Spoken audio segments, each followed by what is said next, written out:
Full stack developer అనేది చాలా మంచిగా ఎవాల్వ్ అయిందండి. ఫుల్ స్టాక్ డెవలపర్లో మనకి ఫుల్ స్టాక్ జావా ఉంటుంది, ఫుల్ స్టాక్ పైథాన్ ఉంటుంది, ఫుల్ స్టాక్ .NET ఉంటుంది, ఫుల్ స్టాక్ రియాక్ట్ జేఎస్ ఉంటుంది, ఫుల్ స్టాక్ యాంగులర్ జేఎస్ ఉంటుంది. ఇప్పుడు మార్కెట్లో ఫుల్ స్టాక్ డెవలప్మెంట్ అనేది చాలా బూమింగ్ సబ్జెక్ట్ అండి. ఎక్కువ జాబ్స్ ఉంటాయి దీనికి. తర్వాత క్లౌడ్ కూడానండి. క్లౌడ్ డెవాప్స్ ఇంజనీర్స్ కానీ, క్లౌడ్ డేటా ఇంజనీర్స్ కానీ, క్లౌడ్ సెకాప్స్, క్లౌడ్ సెక్యూరిటీ ఇంజనీర్స్ కానీ. సో క్లౌడ్ అనేది కూడా చాలా డిమాండింగ్ ఏరియా అండి. సో మూడవది వచ్చేటప్పటికి ఆటోమేషన్ టెస్ట్ ఇంజనీర్స్. సో ఈ డెవలప్ అయిన ప్రాజెక్ట్స్ అన్నీ కూడా ఆటోమేషన్ టెస్టింగ్ చేయాలి.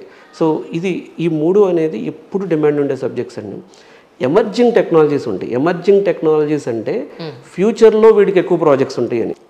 సో ఈ ఎమర్జింగ్ టెక్నాలజీస్ అనే సెగ్మెంట్ తీసుకొస్తే మనకి జనరేటివ్ ఏఐ కానీ, లేకపోతే ఐఓటీ కానీ, సైబర్ సెక్యూరిటీ కానీ, బ్లాక్ చైన్ డెవలప్మెంట్ కానీ, ఇవి మన ఎమర్జింగ్ టెక్నాలజీస్. అంటే ప్రజెంట్ మీరు ఐటీలో ఉంటే ఎమర్జింగ్ టెక్నాలజీస్కి అప్స్కిల్ అవ్వడం బెటర్. మీరు ఐటీలో జాబ్ కోసం చూస్తున్నారు అనుకోండి, నేను చెప్పిన ఈ ఫుల్ స్టాక్ డెవలప్మెంట్ కానీ, ఆటోమేషన్ టెస్టింగ్ కానీ, లేకపోతే క్లౌడ్ డెవాప్స్ కానీ, ఇలాంటి వాటిలోకి వెళ్తే త్వరగా జాబ్ వస్తుంది. స్కిల్ అనేది ప్రతి చోట మనం వెతుక్కునే పాయింట్ అయిపోయింది.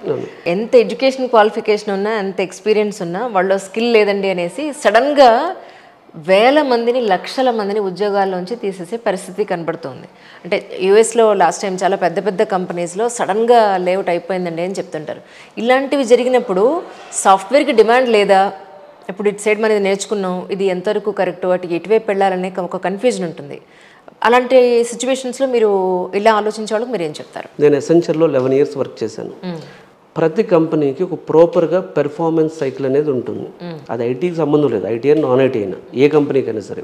ఈ పెర్ఫార్మెన్స్ సైకిల్కి వాళ్ళు కొన్ని పారామీటర్స్ పెట్టుకుంటారు. ఒక కంపెనీ అండి ఒక 3-4 years నుంచి హింట్ ఇస్తుంది, టెక్నాలజీ చేంజ్ అవుతుంది, మీరు అప్గ్రేడ్ అవ్వండి అని హింట్ ఇస్తుంది. వాళ్ళకి చాలా లెర్నింగ్ ఎల్ఎంఎస్ ఇచ్చి వాళ్ళకి లెర్నింగ్ డివిజన్ ఉంటుంది కంపెనీలో. వాళ్ళు చాలా ఖర్చు పెడతారు. ఏమని, వీళ్ళకి లెర్నింగ్ పోర్టల్స్ ఇచ్చి, లెర్నింగ్ వీడియోస్ ఇచ్చి, లైవ్ క్లాసులు పెట్టి, ఇది అప్స్కిల్ అవ్వండి అని చెప్పి ఎప్పుడు వాళ్ళకి కంటిన్యూస్గా ఫోకస్ చేస్తారండి.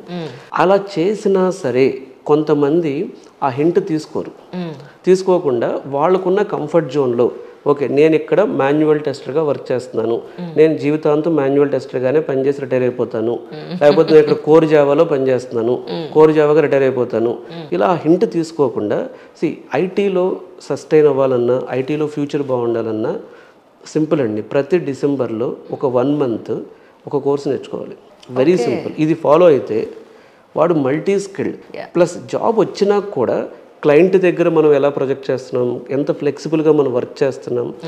సో ఇలాంటి పారామీటర్స్ ఫాలో అయ్యే వాళ్ళని ఎప్పుడు ఎవరు ఏం చేయరండి, ఏ కంపెనీలో కూడా. కానీ కొన్ని అంటే నేను చెప్పినట్టుగా 21లో హై రిక్రూట్మెంట్ చేసేసి 22-23లో, సో 21లో వాళ్ళకి బిల్లింగ్ వచ్చింది, ప్రాజెక్ట్స్ వచ్చినాయి, వీళ్ళు ఏం చేశారు, హైర్ చేసేసారు. అప్పుడు హైరింగ్ ప్రాసెస్ దగ్గర అంత పర్ఫెక్షన్తో చూడలేదు.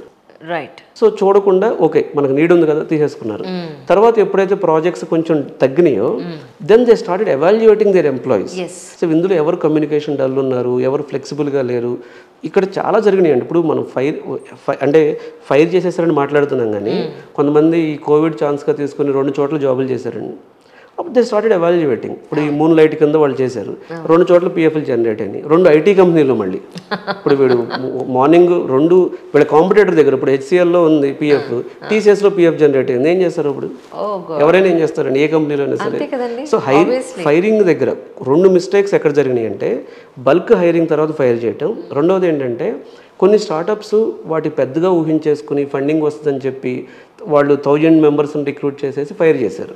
ఈ 2 స్కిల్ ఉంటే ఐటీలో బయటకు వచ్చిన 2-3 రోజుల్లో కూడా ఆఫర్ వస్తుందండి. చాలామంది ఇప్పుడు నా దగ్గర ఎంతోమంది స్టూడెంట్స్ ఉంటారు, నా దగ్గరికి వచ్చి జాబ్ వచ్చింది సార్ అని చెప్తాడు. తర్వాత కొన్నాళ్ళు ఎప్పుడైనా వచ్చి జాబ్ పోయిందని చెప్పాడు అనుకోండి, మన ఇక్కడికి వచ్చి ఏం చెప్తారంటే, సార్ మా దగ్గర ప్రాజెక్ట్ అయిపోయింది తీసేశారు అంటారు. కానీ నిజం నాకు తెలుసు, నేను ఈ ఫీల్డ్లో 15 ఏళ్ల నుంచి ఉన్నాను. ప్రాజెక్ట్ అయిపోయింది తీసేశారు అనేది చాలా కేసెస్లో అబద్ధం ఉంటుంది.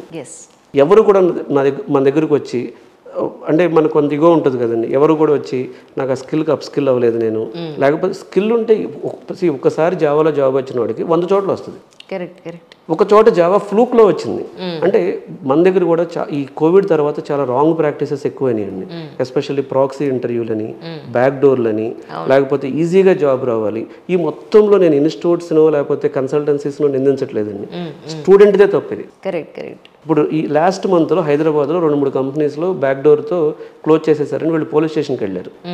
అసలు బ్యాక్ డోర్ ఎవడ కట్టమన్నాడండి? జాబ్ ఇచ్చి డబ్బు కొంటారు ఎక్కడన్నా? డబ్బులు ఇచ్చి జాబ్ కొంటారా? అవును అవును, తప్పు కదా అది. దానివల్ల యూజ్ కూడా లేదు. ఆ నిమిషాన వాళ్ళకి ఉద్యోగం వచ్చిన తర్వాత స్కిల్ లేదని తీసేస్తే ఏంటి పరిస్థితి? ఈ బ్యాక్ డోర్ జాబులు చేసేవాళ్ళు ఎప్పుడు ఉంటారండి. వాడు ఒక చోట తీసేస్తాడు, మళ్ళీ పెడతాడు. ఇంకా దారుణం చెప్తాను చూడండి. ఇప్పుడు మేము అమీర్పేటలో ట్రైనింగ్ ఇస్తాం. అమీర్పేట వచ్చి ఇప్పుడు ఫీజు 30,000 అనుకోండి. ఓకే సార్, మేము అసలు లేని వాళ్ళం సార్, మేము మా దగ్గర డబ్బులు లేవు అంటే అని రిక్వెస్ట్ చేస్తాం ఫీజు తగ్గించండి. వాడి దగ్గరికి ఎవడన్నా బ్యాక్ డోర్ వాడు కన్సల్టెన్సీ వాడు తగిలితే వాళ్ళకి పాపం బంగారం అయినా సరే వాళ్ళకి 3 లక్షలు, 4 లక్షలు, 5 లక్షలు, 2 లక్షలు కడతారండి. అంటే సోషల్ ప్రెషర్ అది వాళ్ళకి. అంటే ఇప్పుడు జాబ్ రాకపోతే తక్కువగా ఫీల్ అవుతుంటారు. నేనేమంటానంటే స్కిల్ ఉన్న వాడికి డబ్బులు వద్దన్న వస్తాయండి. అందుకనే నేను ఎప్పుడు చెప్పేది ఒకటే, అయితే నువ్వు రైట్ కెరీర్ చూజ్ చేసుకోవాలి, రైట్ స్కిల్. మీకు సింపుల్ ట్రిక్ చెప్తాను, నా స్టూడెంట్స్ అందరికీ నేను చెప్తాను. నా దగ్గర చాలా డల్ స్టూడెంట్స్ ఇవాళ 50 లక్షల ప్యాకేజ్లో కూడా ఉన్నారు. అంటే 10 ఏళ్ళ నుంచి జాబ్ చేసుకుంటా. వాళ్ళని నేను నా దగ్గరికి వచ్చినప్పుడు, సార్ అసలు ఇంగ్లీష్ మాట్లాడటం రాదు నాకు, ఈ ఐటీ కోడింగ్ అంటే ఫీర్ ఉంటుంది, ఇలా చెప్పినప్పుడు నేనేం చేసేవాడిని అంటే వాడికి ఒక కోర్స్ ఇచ్చేవాడిని, వాడు సెట్ అయ్యే కోర్సు. ఇప్పుడు సెలీనియం అనే కోర్సు ఉందనుకోండి.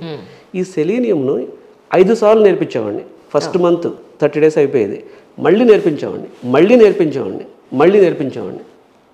ఎందుకు రాదండి? ఇప్పుడు ఇల్లిటరేట్స్కి సంస్కృతంలో ఉన్న హనుమాన్ చాలీసా వచ్చినప్పుడు ఈ చదివిన పిల్లలకి, బీటెక్ పిల్లలకి రాదండి ఇది. అయితే ఇక్కడ ప్రాబ్లం ఎక్కడ వస్తుందంటే, రెండోసారి వచ్చి కూర్చోరా క్లాస్లో. ఇది ఒక ట్రిక్ అండి. రెండో ట్రిక్ చెప్తాను, నువ్వు నేర్చుకున్నావు. నెక్స్ట్ బ్యాచ్కి వచ్చి నువ్వు ల్యాబ్ అసిస్టెంట్గా కూర్చో. 4 పిల్లలు డల్ పిల్లలు ఉంటారు. 4 గంటల క్లాసులు అయిపోయినాయి. 4-5 డౌట్స్ చెప్పు, నీకు క్లారిటీ వస్తుంది, సబ్జెక్ట్ తెలుస్తుంది. అమీర్పేట అనేది మార్కెట్ ప్లేస్ అండి. మంచిగా ఉంటుంది, చెడు ఉంటుంది. చాలా మంచి ఇన్స్టిట్యూట్స్ ఉంటాయి ఇక్కడ. ఒక క్వాలిటీ దాటని నేను చెప్పట్లేదు. వచ్చి నువ్వు కరెక్ట్గా యూటిలైజ్ చేసుకుంటే ఒక 20-30 వేలు ఖర్చు పెడితే జాబ్ వస్తుంది. అంటే 20-30 వేలు నేర్చుకుని ఒక 6 నెలలు టైం పెడితే జాబ్ వస్తుంది. మీరు టైం పెట్టడు, నెగిటివ్ థింకింగ్, ఈజీగా జాబ్ వచ్చేయాలి. లేకపోతే ఇప్పుడు వచ్చిన దగ్గర నుంచి వీడి మైండ్లో రెసిషన్ ఉంది కదా, రెసిషన్ ఉంది, ఎవరు జాయిన్ అయ్యమన్నాడు ఐటీ జాబ్? నేను మీరు రోజు చెప్తూనే ఉండేవాడిని. చిన్న ట్రిక్స్ ఫాలో అయితే ఖచ్చితంగా జాబ్ వస్తుంది. అంత ఈజీగా వచ్చే జాబ్ని కాంప్లికేట్ చేసుకుని ఏ బ్యాక్ డోర్కో డబ్బులు కడితే ఒక్కసారి వాడికి డబ్బులు పోయినాయి అంటే వీడి చుట్టుపక్కల ఉన్న ఫ్యామిలీ లైఫ్ లాంగ్ వాడిని నమ్మదు. వాడు రెస్పెక్టే కోల్పోతాడు. Forget about job.